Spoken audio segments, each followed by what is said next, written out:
UP की 9 विधानसभा सीटों पर लगातार सुबह 7 बजे से मतदान जारी है। ग्राउंड पर हमारे संवाददाता हर एक तस्वीर आपको रहकर दिखा रहे हैं कि किस तरह से चहलकदमी देखने को मिल रही है। तो उत्तराखंड की भी एक सीट पर वोटिंग शाम 5 बजे तक वोट डाले जाएंगे। मतदान को लेकर सुरक्षा पूरी तरीके से पुख्ता है। उपचुनाव के लिए निर्वाचन क्षेत्रों की अगर बात करें तो कुल 3718 मतदान केंद्र बनाए गए। इसके अलावा 9 सामान्य प्रेक्षक, 5 पुलिस प्रेक्षक और 9 व्यय प्रेक्षक तैनात। वोटिंग प्रक्रिया के लिए 16,318 मतदान कर्मी लगाए गए हैं। तो 843 भारी वाहन, 762 हल्के वाहन लगाए गए। इसके अलावा मतदान के लिए 5151 ईवीएम कंट्रोल यूनिट बनाई गई है। 1994 मतदान केंद्रों पर लाइव वेबकास्टिंग की व्यवस्था भी की गई है। तो उपचुनाव के लिए कुल 74 आदर्श मतदान केंद्र बनाए गए हैं और तमाम मतदान केंद्रों पर शांतिपूर्ण तरीके से मतदान यहां पर चल रहा है। हालांकि कई जगहों पर संख्या मतदाताओं की कम देखने को मिल रही है, तो कोहरा और ठंड इसके पीछे की वजह माना जा रहा है। लेकिन जैसे ही कोहरा छटेगा, ठंड थोड़ी सी कम होगी, तो उसके बाद संख्या उन पोलिंग बूथों पर भी मतदाताओं की बढ़ते हुए नजर आएगी। तो यूपी का ये उपचुनाव बेहद दिलचस्प मोड में है। किसी के लिए नाक की लड़ाई है तो किसी के लिए साख की लड़ाई है। और ये कहा जा रहा है कि 2027 का ये सेमीफाइनल उपचुनाव है और इसके जो परिणाम है वो आगे की राह तय कर पाएंगे। तो वहीं यूपी और उत्तराखंड में उपचुनाव का रण जारी है। यूपी में 9 और उत्तराखंड की 1 विधानसभा सीट पर उपचुनाव के लिए वोटिंग सुबह 7 बजे से शुरू हो चुकी है। वोटिंग सेंटर पर न्यूज स्टेट की टीम लगातार मौजूद है, जो कि अपने दर्शकों को पल पल का अपडेट भी दे रही है। यूपी में जिन 9 सीटों पर वोट डाले जा रहे हैं, वहां से हमारे कई संवाददाता जुड़े हुए हैं। उनमें सीसामऊ से श्याम तिवारी हमारे साथ जुड़े हुए हैं, कटेरी से शुभम पांडे, खैर से धीरेन्द्र सिंह, तो गाजियाबाद से हिमांशु शर्मा भी पल पल की अपडेट दे रहे हैं। फूलपुर से बात करें तो मानवेंद्र सिंह, मीरापुर से अभिषेक शर्मा, कुंदरकी से सैयद उवैस अली, करहल से विनीत दुबे, मजवा से सुशांत मुखर्जी और उत्तराखंड की भी एक केदारनाथ सीट है, जहां से हमारे संवाददाता सुरेंद्र रावत मौजूद हैं। तो कुल मिलाकर उत्तराखंड और यूपी की बात करें तो 10 सीटें हैं जिन पर उपचुनाव सुबह 7 बजे से शुरू हो चुका है। यूपी की 9 सीटें, जबकि दूसरी तरफ बता दें कि उत्तराखंड की 1 विधानसभा सीट सुबह 7 बजे से वोटिंग की प्रक्रिया शुरू हो चुकी है। तो कानपुर में मतदान केंद्रों पर मतदाताओं के पहुंचने का सिलसिला लगातार जारी है। वोट डालने को लेकर मतदाताओं में खासा उत्साह है। सीसामऊ से श्याम तिवारी की ये रिपोर्ट देखिए।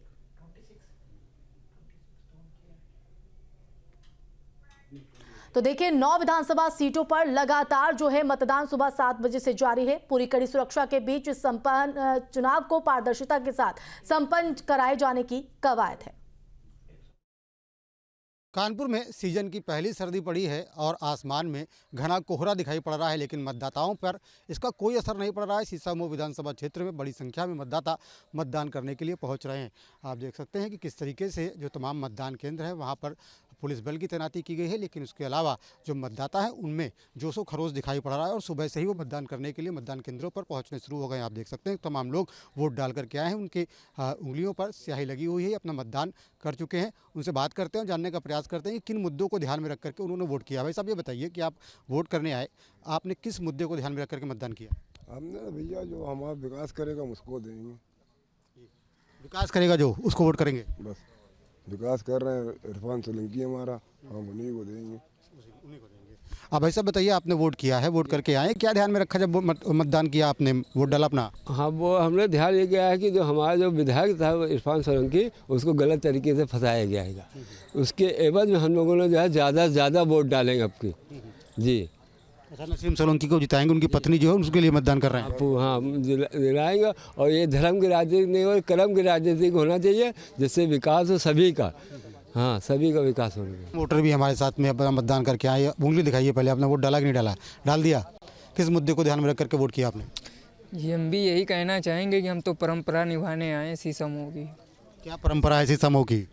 यही कि जो है आज 4 बार जो है इरफान सोलंकी विधायक रह चुके हैं और आगे भी चाहेंगे कि वही रहें। तो मतदाताओं में जोश दिखाई पड़ रहा है। वो कह रहे हैं ठंड चाहे जितनी होती लेकिन वो मतदान करने के लिए आते, और सुबह से ही मतदाताओं में जोश दिखाई पड़ रहा है। बड़ी संख्या में जो मतदाता हैं मतदान केंद्र पर पहुंच रहे हैं। आपको बता दें कि ये एक उत्तर प्रदेश की ऐसी सीट है जहां पर विधायक के सांसद बनने से नहीं, बल्कि मौजूदा विधायक के जेल जाने के बाद, उसे सजा होने के बाद यहाँ पर मतदान हो रहा है। ऐसे में समाजवादी पार्टी ने पूरा जोर लगाया है कि वो अपनी इस सीट को बरकरार रखे। वहीं बीजेपी ने भी पूरा प्रयास किया है कि वो इस बार समाजवादी नक्सलवादी किले को ध्वस्त कर दे। यही वजह है कि जोरदार प्रचार दोनों ही पार्टियों की तरफ से देखने को मिला। ऐसे में अब जब मतदान शुरू हो चुका है तो मतदाता किसे वोट करेंगे, किसे जीत की माला पहनाएंगे और किसे हार देंगे, वो ये देखने वाली बात होगी। लेकिन मतदाताओं में सुबह से ही उत्साह देखने को मिल रहा है। बड़ी संख्या में मतदाता मतदान केंद्रों पर पहुंच रहे हैं। भारी सुरक्षा व्यवस्था के बीच मतदान की प्रक्रिया संपन्न कराई जा रही है। वीडियो जर्नलिस्ट अमित सिंह के साथ श्याम तिवारी, न्यूज़ स्टेट कानपुर। और चलिए बात करेंगे अलीगढ़ की खैर विधानसभा सीट को लेकर, जहां 426 बूथों को लेकर मतदान सुबह 7 बजे से शुरू हो चुका है। मतदान केंद्र से हमारे सहयोगी की रिपोर्ट देखिए।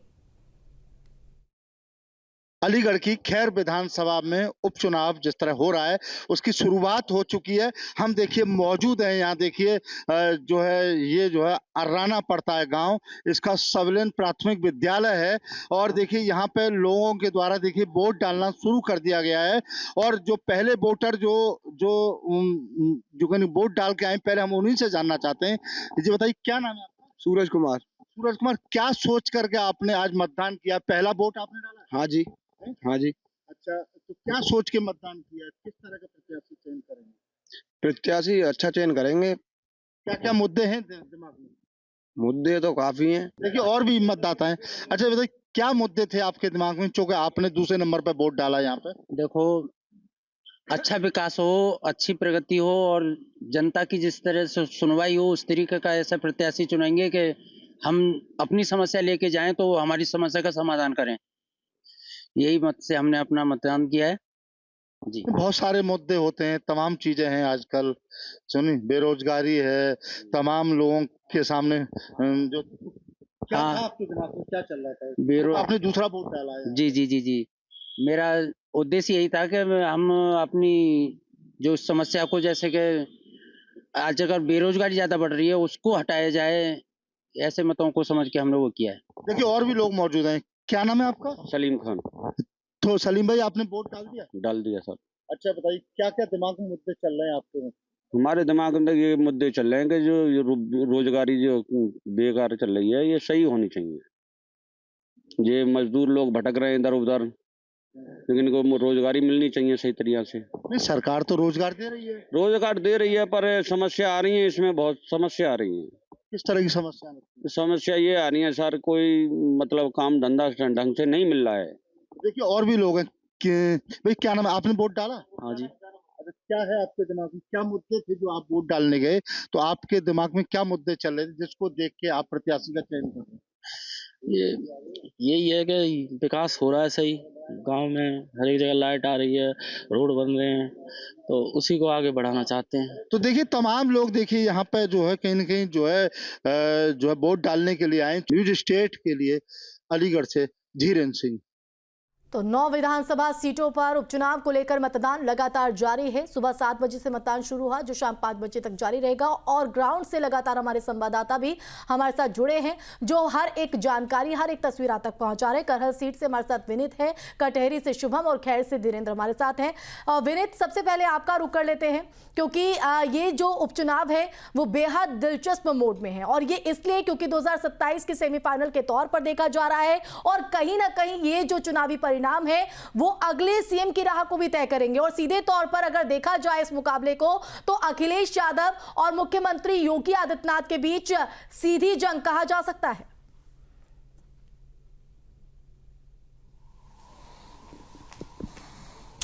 देखिए, बिल्कुल सबसे बड़ी बात तो यही है कि ये जो चुनाव है वो यहाँ पर सरकार बनाने या गिराने का नहीं है। सबसे बड़ी बात ये है कि प्रतिष्ठा का चुनाव है। और 2027 के लिए, जैसा कि आपने कहा कि सेमीफाइनल है, कि उसको कैसे हमारी तैयारी है, क्योंकि अभी हाल ही में लोकसभा चुनाव में देखने को मिला था कि भारतीय जनता पार्टी जो उनकी रिजल्ट, जो नतीजे आए थे, उसमें कुछ ज्यादा खास नतीजे सामने नहीं आए थे। उसको देखकर चिंता का विषय भाजपा के लिए था।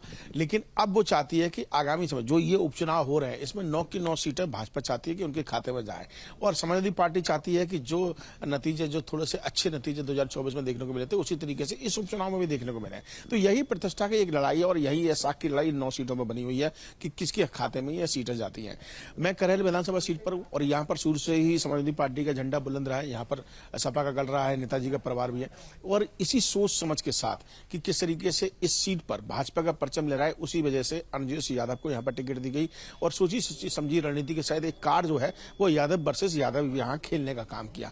और उसके बाद आप देख सकते हैं कि सुबह से ही आज भी हम जिन लोगों से भी बातचीत कर रहे हैं तो उसमें कुछ लोग ऐसे भी मिल रहे हैं जो बदलाव चाहते हैं, कुछ लोग ऐसे कह रहे हैं कि कोई फर्क नहीं पड़ता, जैसे पहले था नतीजे वैसे ही आते रहेंगे। तमाम लोग वोट डालने के लिए यहाँ पहुंचे, कुछ महिलाएं पहुंची हैं। और सबसे बड़ी बात की सबसे पहले मतदान और उसके बाद जलपान, इसी सोच के साथ महिलाएं जरूर घर से बाहर निकल रही हैं। आप बताइए, वोट डाल दिया आपने? डाल दिया। क्या मुद्दे रहे हैं, क्या क्या चाहते हैं आप कि ये होना चाहिए करेल के लिए? करेल के लिए सुविधा होना चाहिए। हाँ, कोई सुविधा तो मिलती नहीं हम लोगों को, कोई भी सुविधा नहीं मिलती है, तो वो सुविधा हम लोग चाहते हैं कि सुविधा मिलना चाहिए। तो अभी तक आपको लगता तो अब किसको डाल सोच रहे हैं कि अच्छा काम कराएगा ये पार्टी? ये साइकिल में दिया है वोट। साइकिल में दिया है? तो साइकिल तो शुरू से चल रही है। तो और क्या। अच्छा, आप ये बताइए, यहाँ पर दोनों रिश्तेदार हैं, फूफा और भतीजे है ना, एक तरफ नीरज यादव है, दूसरी तरफ केशव प्रताप है, तो क्या सोचा आपने? देखो, वही नेता चुनना चाहिए दूसरों को कार करे। आज खेले कल झुक चले, परसों जाते मर जाए, और देखेगा तो फूल की फिर भी फूलत जात। बस तो बहुत सोच समझ के आपने लाइनें बोल दी आज।